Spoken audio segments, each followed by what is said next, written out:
اللہ کی محبت کے سوا ہر محبت کو زوال ہے۔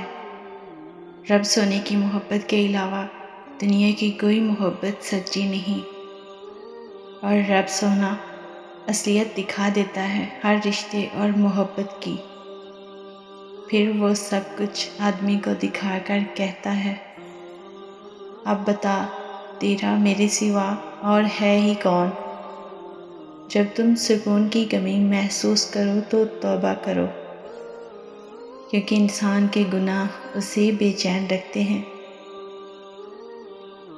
ہم اپنے رب کی حکمتیں کبھی نہیں سمجھ سکتے۔ وہ آزماتا ہے اور آخری حد تک لے جاتا ہے، اور پھر ایک دم سے ایسا کچھ کر دیتا ہے کہ سارے زخم بھر جاتے ہیں۔ ایک معمولی اذیت اور دکھ غیر معمولی درس سکھا جاتا ہے۔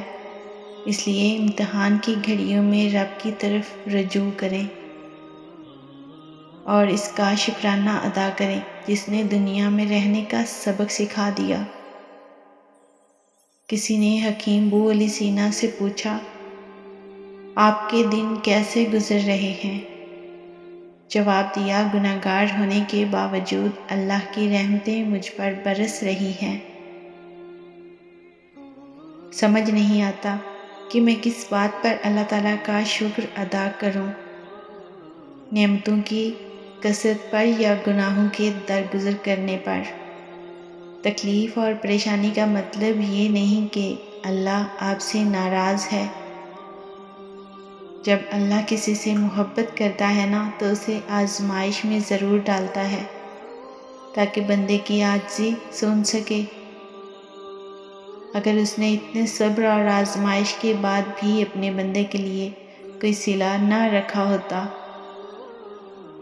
تو وہ حضرت زکریا علیہ السلام کو عمر کے بالکل آخری حصے میں اولاد سے کیوں نوازتا؟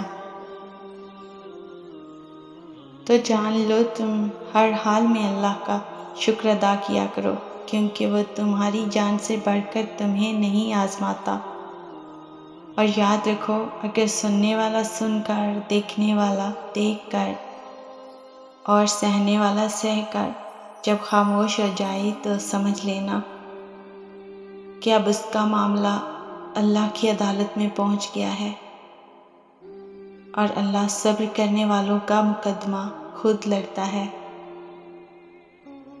یقین رکھو، جو ذات رات کو درختوں پر بیٹھے پرندوں کو نیند میں گرنے نہیں دیتی نا، وہ ذات رب انسان کو کیسے بے یار و مددگار چھوڑ سکتی ہے؟